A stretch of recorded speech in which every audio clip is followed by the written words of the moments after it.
Okay, so today we're going to do a quick tour of some of the more advanced features of Illuminate, just a few of them, the ones that seem most practical to me anyway, that I use frequently.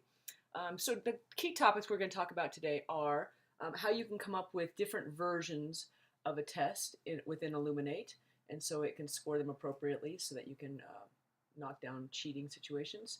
How you can include question groups so you can get really good, meaningful data out of a test that you give. How you can incorporate a multiple choice test with a few free response and have all those scores folded into one final score. How can you include select all that apply questions where there's more than one possible correct answer? How do you program Illuminate to give credit for if you get all of the right answers, if you get some of the right answers? And finally, one of the newer really great features is online hybrid exams. So work along with me and open up one of your exams and Illuminate, pause the video whenever you need to try to do the things that we're working through. I'm going to go ahead and create like a dummy Illuminate file here in a minute. You're welcome to do that with me or choose an old exam that you've already created. Okay, so first thing, versions.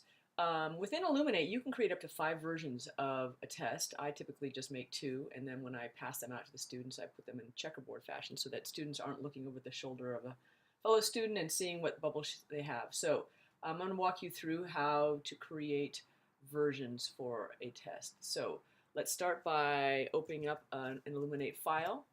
I'm going to sign in with Google, and here we go. And I'm going to create a new assessment.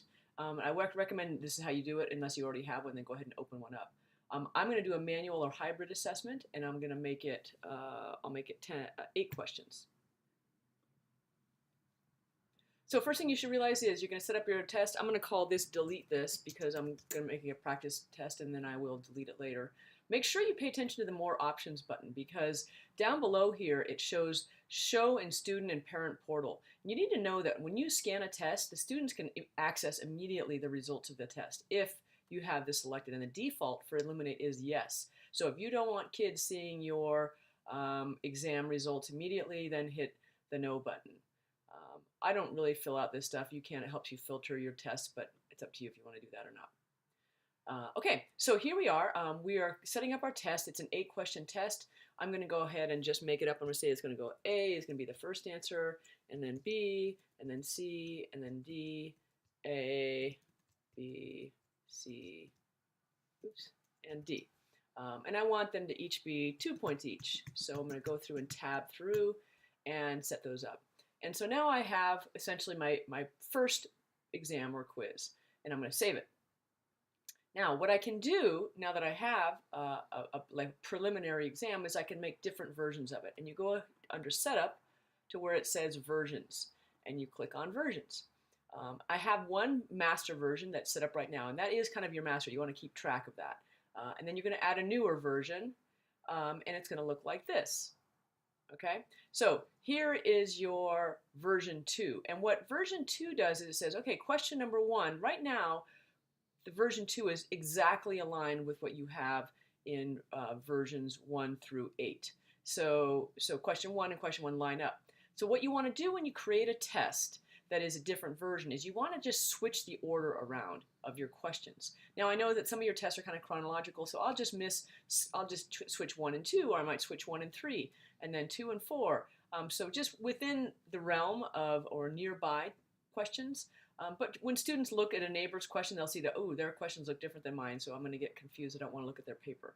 That's all you're trying to do is just discourage that easy cheating. So let's say I take my test and I move 2 up and make it number 1. Then I'm just going to say, okay, this is going to becomes question 2 of the master is actually question 1 of my new version. And notice that question 1 just got populated immediately. So, and I switch question 4 and question 3. So then these numbers are going to switch. And then I'm going to say, let's see, question 6, I'm going to make that question 8. And then this one is going to be 7 and this one's going to be 6. So you can reorder within Illuminate. And that way, the questions are matched. So in other words, if everybody put C on your question 2, with your question 1 of your form 2, which is actually question 2, it will assimilate the data of those 2 questions and realize that they're related. So your results, when you get your response frequency, are going to show you which questions were most missed.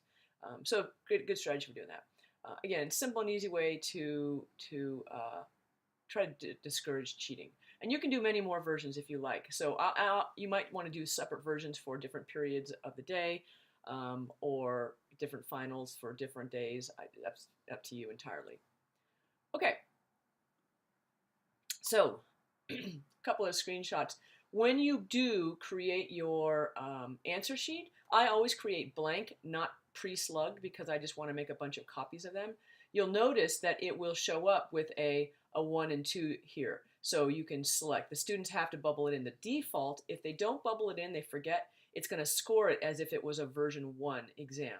So when they get a really low score, and they come up to you and say, oh, I had version 2, they probably did. So go ahead and bubble version 2, and you can rescan it and get the proper score.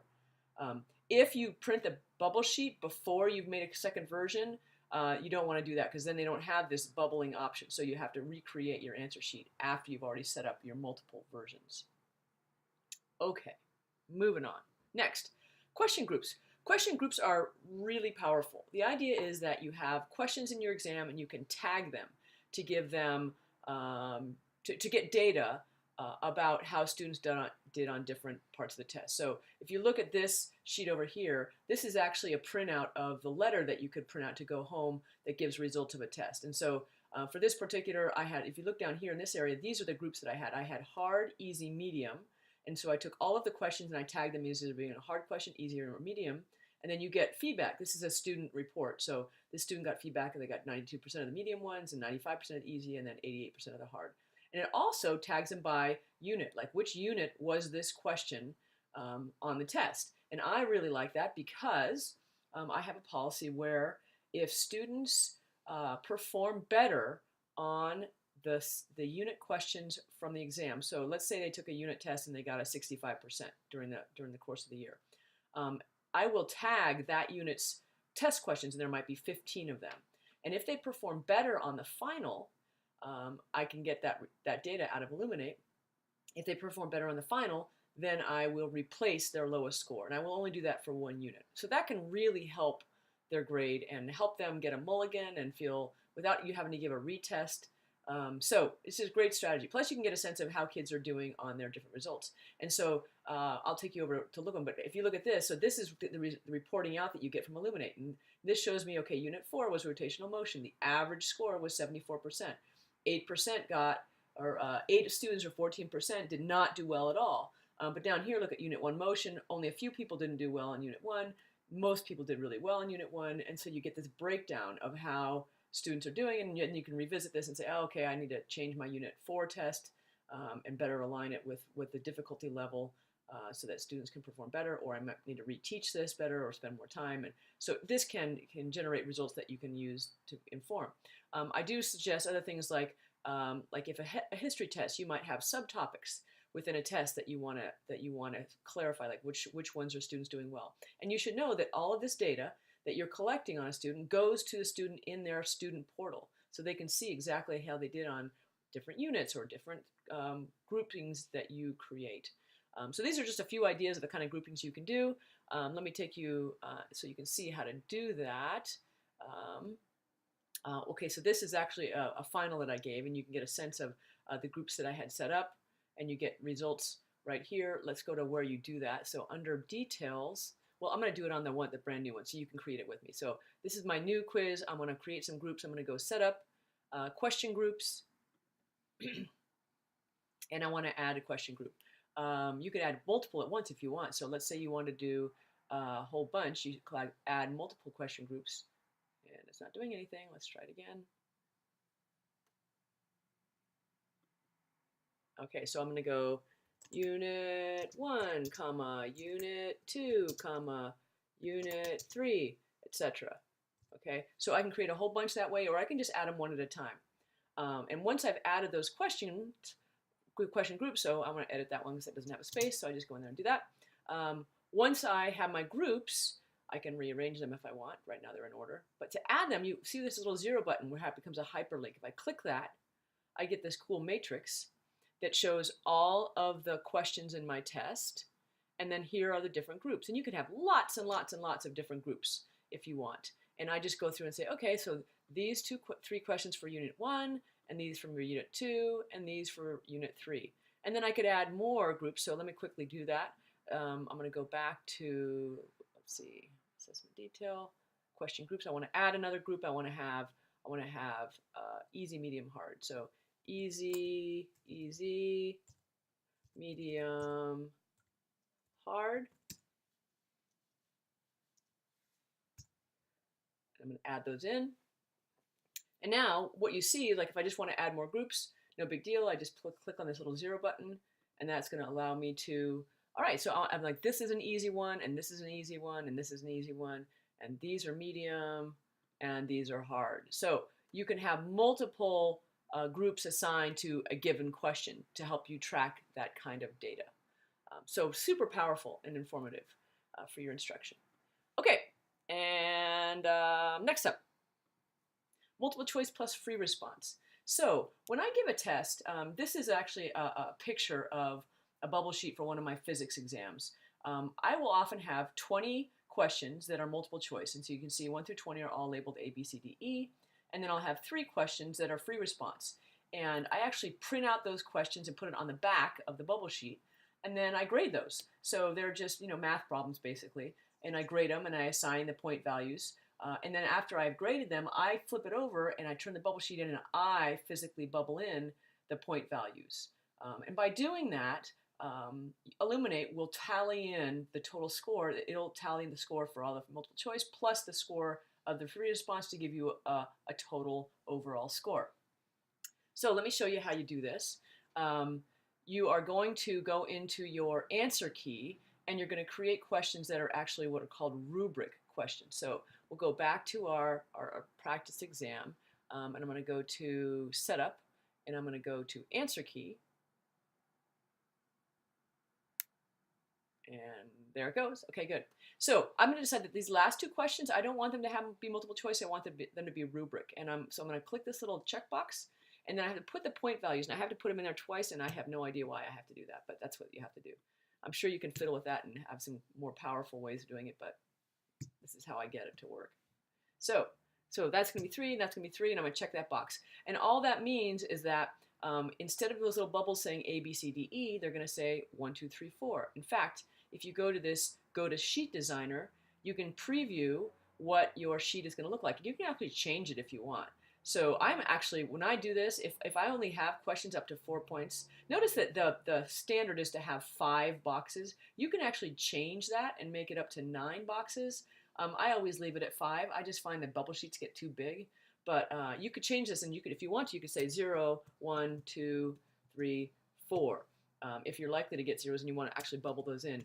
By default, if you don't bubble it in, it just will count it as a 0. So you don't have to have a 0 box in there. But you can do that. So then this is what will show up when you go to print your answer sheet. So if I go now, administer print answer sheet, and I say print blank, I always do blank, and I say generate. Now I've got these 7 and 8 both have point values in them. Instead, oh, it looks like it didn't save my 0. I forgot to save before I did that. Oops.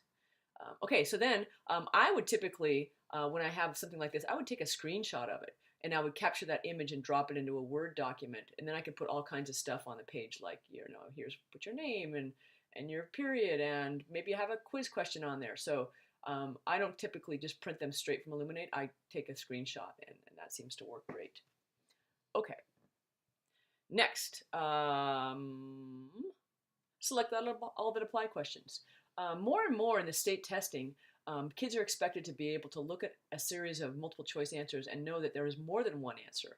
And that is way more difficult for the kids. So it's good for us to get them used to doing that kind of a test question. Plus, they're super challenging. They're great. So here's a question from an old final I had where I set this geometry problem, and it turned out that there were 2 possible answers, A and C.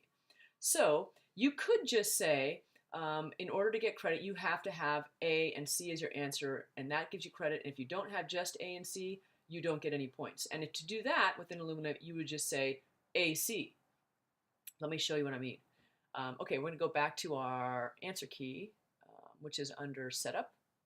answer key. And I'm going to make this first one an advanced problem. In other words, it's going to be have multiple possible answers. Well, first of all, I guess I don't have to do this. If I just wanted to have 2 possible answers and I want to say AC is the right answer, you could do that. There's nothing advanced about that. So that they would only get the correct answer if they marked A and C for that particular problem. However, you might want to give partial credit. So in other words, if you mark A, then you want to get some points for that. Or if they mark C, you want to give them some points for that. So in that case, you would click this little box, and then you would put in, you'd say, okay, so this is a 2-point question. If they put A, I'm going to give them 1 point, or and then I go comma. And then if they put C, I'm going to give them 1 point. And if they put AC, I'm going to give them 2 points. And so you could do something like that, something pretty straightforward and simple. Now, if you want to do something, fairly rigorous or complicated, I actually created a little matrix of point totals. So, and I highly recommend, if you're going to do this, only keep 4 possibilities. Like, don't go A, B, C, D, E, or the permutations of points is just insane. So, in other words, let's say if the correct answer was AC, so here we are, the correct answer is AC, then I'd say, okay, I'm going to give you, and this is out of 4 points possible. I make it out of 4 just to make it easier to give partial credit. Then I'm going to give you 2 points if you guess A. I'm going to give you 2 if you guess C. I'm going to give you 2 if you guess A, B. In other words, I'm not penalizing you for giving me 1 answer. 4 points if you give AC. So that's the correct answer. And then 2 points for AD, 2 for BC, etc. So I like ABC means you got 2 of the right ones, but 1's wrong. So I'm going to give you another point for that. So I kind of laid out a little matrix, and this is just sort of one approach to thinking about the points. And then what I put right here, and this is in this doc, so you're welcome to access it, is let's say AC was the answer. Then I'm just going to grab this text right here, and I'm going to copy it, and I'm going to go drop it right into Illuminate. So I'm going to put it right here, and then you don't have to do the thinking. Now, this is going to give that point assignment that I just talked about, but you might decide that, like, someone puts ABC, I don't think they deserve 3 points. I think they only deserve 2 because one of the answers is wrong. And so you could change it. So you're welcome to modify these however you like. But here is a resource for you if you want to access and get something that's sort of been pre-built and somewhat tested. Okay, moving on. Hybrid exams. These are really cool and really powerful because with everybody having devices these days, you can give a quick little quiz online, or you can give an exam online, or you can set up a hybrid online quiz or homework assignment where they do it at home, and then it will score it and tell them feedback, and then you can go over it the next day when you see how many questions they might have missed. You get real-time scoring on this, so it's very powerful, and it's really easy. So let's show you how you do it. First of all, if you have a little quiz, you want to create a PDF of your exam, especially great if you have to have color exam. Then you're going to create a hybrid assessment with Illuminate. It can have both multiple choice and free response. You're only going to want to have one version of this test. Set up your answer key, and then you're going to attach the materials of your PDF, and then you're going to schedule the time you want your kids to be able to access it online, so they can't just get it anytime, anywhere. And you can lock your browser, although it only works with Mac interface or a PC interface, not with devices, although some people have figured out how to do that, and I haven't. Okay, so let's take a look at how you do that. So I'm going to go back over to our quiz, and let's say we want to give this as an online quiz. So what I'm going to do is I'm going to say, I'm going to go to Overview, leave. I don't think I saved that. And I don't want to download materials because I don't have any yet. If you see down here, there's a thing that says Upload Materials. And so what I want to do is attach, a test. So bear with me for a minute. I'm going to find a test, and it's going to take me a second to grab it. So here is a test. I'm going to drop it in there. It gets attached, and it's going to show up right here. And so this is a scratch quiz I give. So if I click on it, it will download, and you can take a look at what the quiz looks like. So this is just a little PDF, and here is my quiz. And I like it because it has color, and color is great for online. So I don't have to print a million color copies to give a test to kids. So there's my test. Now I want to set up, and I want to give this test online. And so I'm going to go, okay, administration, online testing. Now I want to figure out who's going to take the test. So I'm going to add a roster of kids. So I go add roster. This is the testing window. In other words, when do you want this open? I might want it open at 1 o'clock p.m. because that's when my kids walk into class, and I want it open until 2 o'clock p.m. on the same day, so that would be 10:10. I would do it differently if I was giving this as a homework assignment. I might leave it open for an entire week so that they can go back and do it at some point. So it's up to you. Like, you set the testing window. Then you want to choose the kids who are going to see it. So I'm going to say this is my computer science kids are going to check this out. And then I go down here and I go through each of these. You can have more specificity of the window that you want to use. If they have to be a time test, you can give them a time limit. Pauses, like they can have a pause to go to the bathroom or something. Leave the classroom. That's up to you. I don't deal with any of this stuff. I just leave it all the way it is. Here's where you can lock your browser if you want to. So you don't want a history kid to go on Google and look something up. So decide if you want to do that. I find that just looking from behind them over their shoulder has the same effect of keeping them off their browsers. But this is really important. You have to go select the test. So inline booklet. And I select the test, and now that's going to show up on the quiz I give them. Tool settings, these are great for math if you want to have a calculator show up or protractor or something, but beyond that, they're not that useful. And then this is important. Do you want the kids to see the results immediately? Is it a formative test and you're just trying to give them a little quiz and they're going to see how they do? Or is this a real life test and you don't want them to see what they do until everyone's taken the test? So you can decide if you want to show them the results immediately or not. This is the time when they can have access to the results. Again, all these will show up in their student portal. And then do you want them to see the answers or not?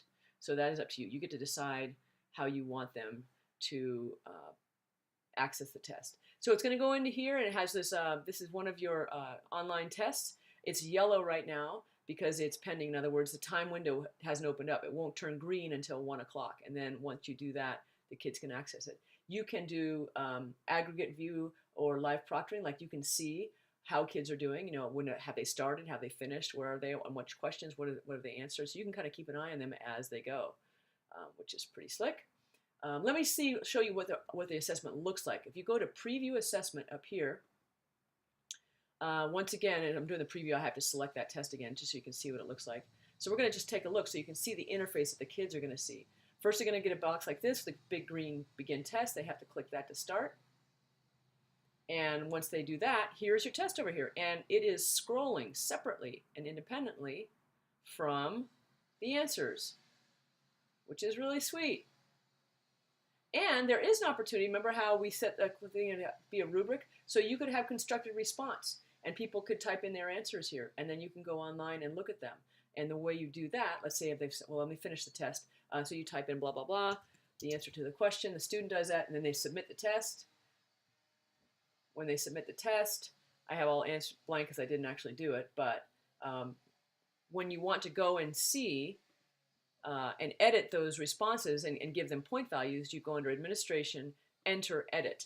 And this will bring up, you hit Find Students, it will bring up all the kids and what they answered in every question, including the rubric questions. And so you go Constructed Response, and you can see their whatever they typed out, and then you get to decide, oh, that's a 4-point answer, and that's a 3-point answer, and so you can give them a grade on the fly, and all those scores will be folded in and incorporated into the final score for Illuminate.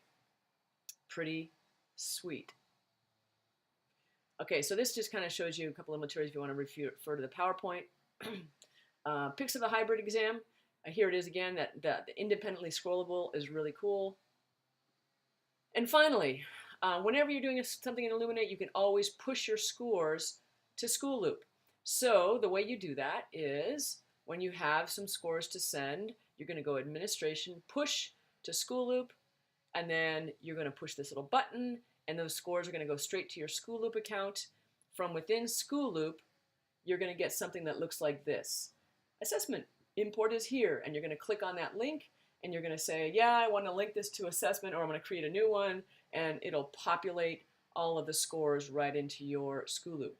And the beautiful thing is that sometimes after you've graded a test and you look at the results, you realize, oh, I kind of made a mistake with my answer key because look, nobody got it right. And so you fix the key, and Illuminate will automatically rescore everybody, and then you just push it to School Loop again, and you do the same process, and you don't have to go through and look for every single change. You just send it again, and it overwrites, and you're good to go. Okay, that concludes the explanation here. If you would like to get in touch with me or get access to this particular Google form, I am more than happy to share it with you. So email me at rsorensen@auhsdschools.org and let me know if you need any help. Okay, good luck.